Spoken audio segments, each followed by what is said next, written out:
আসসালামু আলাইকুম। আজকের বাংলা নিউজে আপনাকে জানাচ্ছি স্বাগত। এখন শুনবেন সংবাদ শিরোনাম। আমাদের সংবাদটি যদি ভালো লাগে লাইক কমেন্ট শেয়ার দিয়ে জানিয়ে দিন আপনার মতামত। বিশ্ব এক ভয়াবহ মুহূর্তে, পারমাণবিক অস্ত্র ঘিরে নতুন আতঙ্কের বার্তা।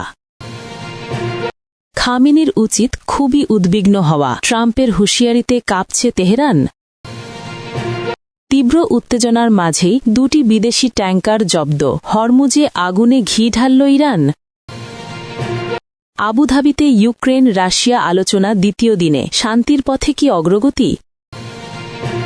বেলুচিস্তানে সামরিক অভিযানে ২১৬ বিচ্ছিন্নতাবাদী নিহতের দাবি, পাকিস্তানের বড় ঘোষণা। তাইওয়ানে অস্ত্র সরবরাহে যুক্তরাষ্ট্রকে হিসেবি হতে হবে, ট্রাম্পকে কড়া বার্তা শি জিনপিংয়ের।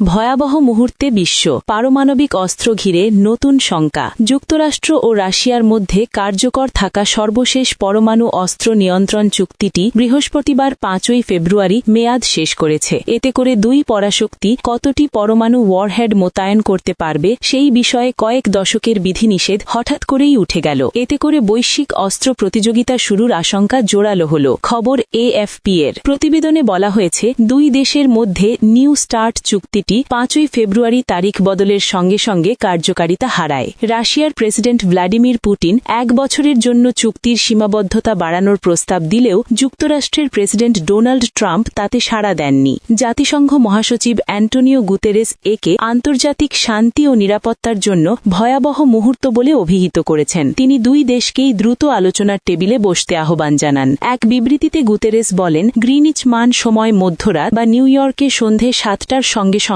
চুক্তিটি শেষ হয়েছে। তিনি বলেন, অর্ধ শতাব্দীরও বেশি সময় পর এ প্রথমবার আমরা এমন এক বিশ্বের মুখোমুখি যেখানে রাশিয়া ও যুক্তরাষ্ট্রের কৌশলগত পরমাণু অস্ত্রাভাণ্ডারের ওপর কোনো বাধ্যতামূলক সীমা নেই। তিনি আরও বলেন, কয়েক দশকের অর্জনের এই বিলুপ্তি এর চেয়ে খারাপ সময়ে আসতে পারে না। পরমাণু অস্ত্র ব্যবহারের ঝুঁকি এখন কয়েক দশকের মধ্যে সর্বোচ্চ। ইউক্রেন যুদ্ধে শুরুর দিকে কৌশলগত নয় এমন পরমাণু অস্ত্র ব্যবহারের ইঙ্গিত দেওয়ার প্রসঙ্গ তুলে ধরেন তিনি।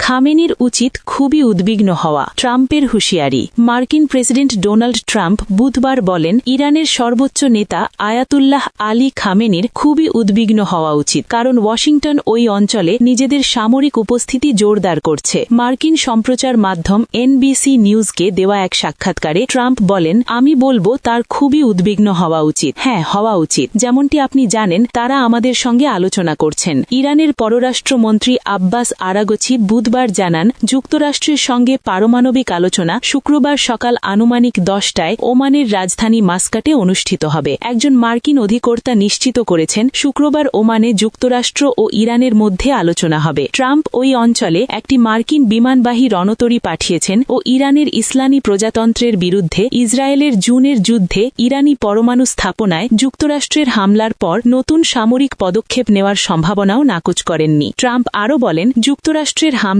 পর ইরান একটি নতুন পরমাণু স্থাপনার কথা ভেবেছিল। ইএনবিসিকে তিনি বলেন, তারা দেশের অন্য একটি অংশে নতুন একটি স্থাপনা শুরু করার কথা ভাবছিল। আমরা বিষয়টি জানতে পেরেছি। আমি বলেছি, তোমরা এটা করলে আমরা তোমাদের সঙ্গে খুব খারাপ কাজ করব।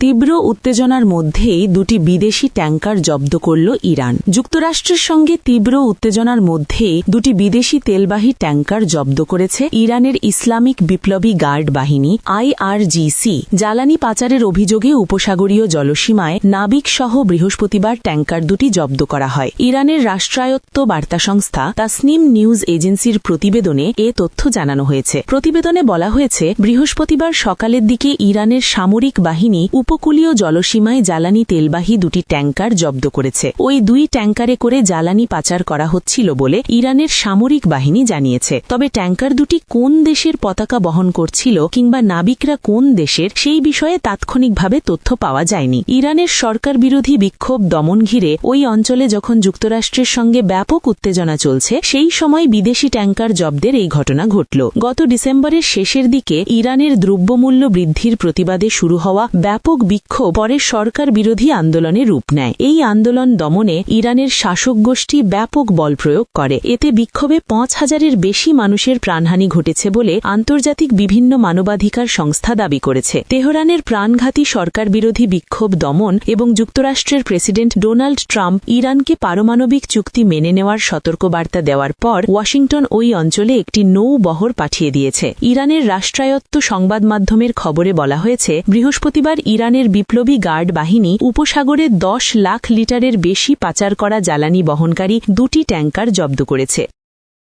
যুক্ত আরব আমিরাতে ইউক্রেন ও রাশিয়ার মধ্যে দ্বিতীয় দিনের আলোচনা শুরু হল। ইউক্রেনে মস্কোর প্রায় ৪ বছরব্যাপী আগ্রাসনের অবসান ঘটানোর লক্ষ্যে যুক্তরাষ্ট্রের মধ্যস্থতায় যুক্ত আরব আমিরাতে অনুষ্ঠিত আলোচনার দ্বিতীয় দিন শুরু হয়েছে। বৃহস্পতিবার ৫ ফেব্রুয়ারি ইউক্রেনের ও রাশিয়ার আলোচকরা দ্বিতীয় দিনের আলোচনায় অংশ নিয়েছেন। ইউক্রেনের প্রধান আলোচক রুস্তেম উমেরভ বলেন, আবুধাবিতে আলোচনার দ্বিতীয় দিন শুরু হয়েছে। আমরা গতকালের মতোই একই কাঠামোয় কাজ করছি, আর তা হল ত্রিপক্ষীয় পরামর্শ, দলগত কাজ এবং পরবর্তী সময়ে অবস্থানসমূহের সমন্বয়।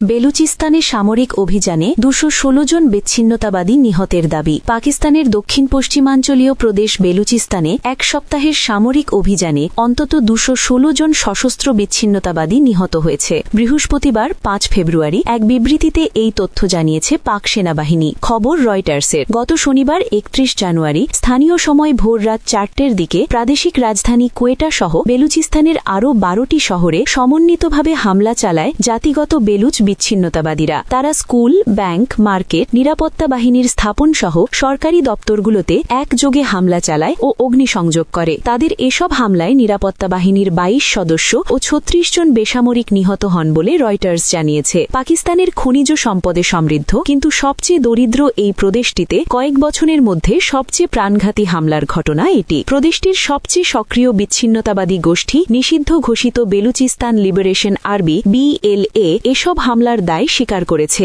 এরপর রাদ্দুল ফিতনা ১ নামে একটি গোয়েন্দা তথ্যভিত্তিক অভিযান শুরু করে পাকিস্তান সেনাবাহিনী। এই অভিযানের লক্ষ্য ছিল অস্থিরতা ও সহিংসতা দমন করা। সেনাবাহিনীর দাবি, সুনির্দিষ্ট পরিকল্পনা, নির্ভরযোগ্য গোয়েন্দা তথ্য এবং আইন শৃঙ্খলা বাহিনীর সমন্বিত পদক্ষেপে অভিযানটি সফলভাবে পরিচালিত হয়েছে।